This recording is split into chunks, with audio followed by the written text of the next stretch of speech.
as stated in the advisory of Attorney Perdito Pasio, yours truly, Attorney Manuelito Luna, Michael Defensor, Attorney Harold Respicio, Hindi kasama si Mike. Mike is not a part pala, Mary Catherine Diaz Binag, Ferdinand Topacio, and Virgilio Garcia are the complainants in this case.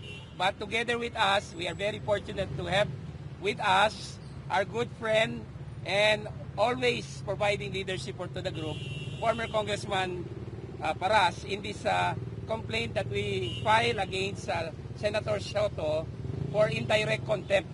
So I would like to give the floor first to Congressman Paras. Magandang hapon po mga kababayan. It pains me to put my name in the complaint, but in spirit I am with the lawyers who are filing an in contempt indirect contempt case against Senator Soto for first maligning the Supreme Court and creating an atmosphere by which he is supposed to be an example of being a legislator.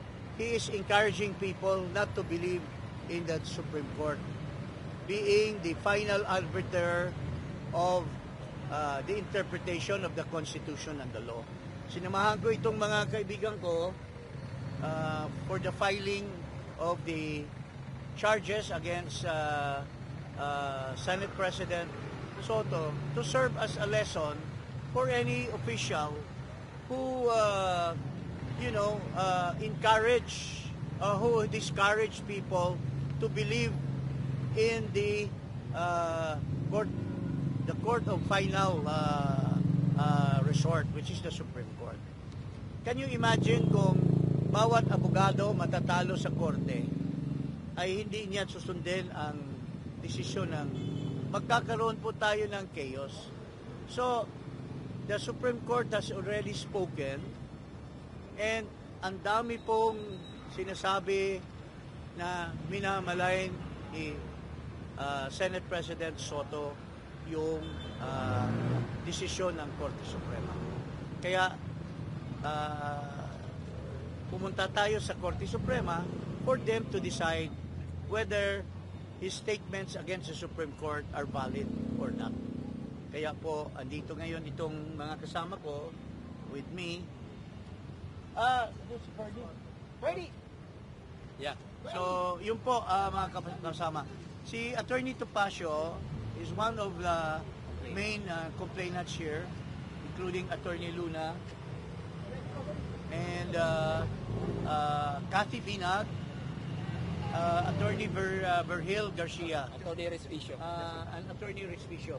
Ito si Ferdy, we just made a preliminary statement. Yeah, I would like to introduce our co-complainant, isa sa mga batigang lawyer, meron tayo, si Attorney Perdito Pasio, who is my co-complainant, and Attorney Respicio and the others, dito sa complaint for indirect contempt against Senate President Vicente Tito Soto.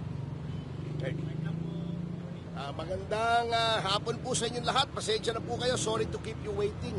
Nagkaroon po kasi ng konting issue sa digital portal ng Supreme Court na aayusin po namin ngayon. At any rate, nandito po yung Juan. Our counsel is my son, Attorney Jose Arturo Topacio III. Anak yung ano. Ito po ang aming verified petition. At Harold, come here.